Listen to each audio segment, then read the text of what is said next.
Par les 44 années de construction de data centers et d'exploitation de data centers, CIV est connu et reconnu dans ce métier-là. Aujourd'hui, on travaille avec pas mal de communautés d'agglos qui nous disent comment on peut intégrer un data center propre de façon intelligente et judicieuse pour qu'il ne soit pas impactant pour la collectivité et surtout qu'il s'intègre dans le paysage futur et non pas de friche industrielle. Entre un confrère et chez CIV, une même infrastructure IT consomme 2 fois moins chez CIV.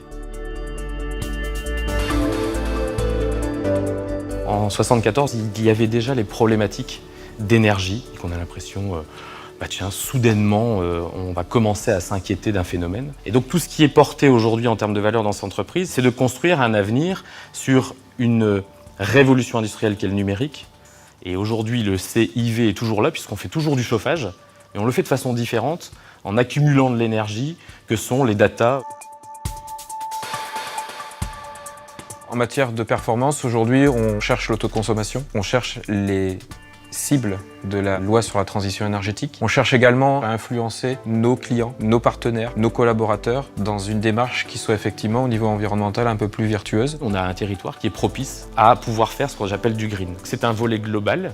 On parlait des ruches dernièrement parce qu'on doit en réinstaller sur notre 2e site, parce que les abeilles sont aussi un phénomène. Et donc, on n'est pas essentiellement dans un milieu et un monde économique. On est et on fait partie de la démarche RSE de la région.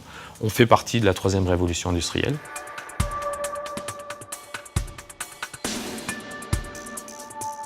On a considéré qu'il fallait vraiment qu'on réfléchisse et qu'on agisse sur ces problématiques énergétiques. Et donc, l'usage du free cooling étant un constat d'efficacité, on s'est posé la question de savoir de quelle manière on pouvait améliorer l'utilisation du free cooling au quotidien. À moyen terme, c'est de valider les cibles, c'est-à-dire notamment l'augmentation de la température dite d'eau glacée, qui est également un moyen de rechercher du rendement sur une installation comme la nôtre. À terme, c'est d'essayer de découvrir d'autres usages par le biais du cube, par exemple lors des essais groupe électrogène. Il faut savoir que le cube permet, durant un essai réel groupe électrogène, d'effacer environ 30% des émissions de carbone du groupe électrogène diesel lui-même grâce au cube. Ce que l'on cherche aujourd'hui, c'est de faire la démonstration qu'on peut changer les habitudes et décider d'aller travailler avec des dispositions ou des dispositifs qui soient un petit peu différenciants.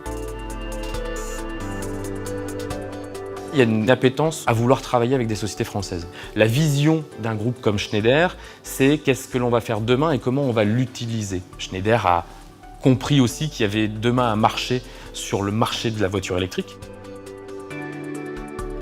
On considère qu'en matière environnementale, il faut arrêter de raisonner systématiquement en retour sur investissement, mais on dit souvent chez nous, on parle et on raisonne en retour sur environnement. On considère que l'entreprise peut aussi être modèle, on est tous acteurs de notre environnement.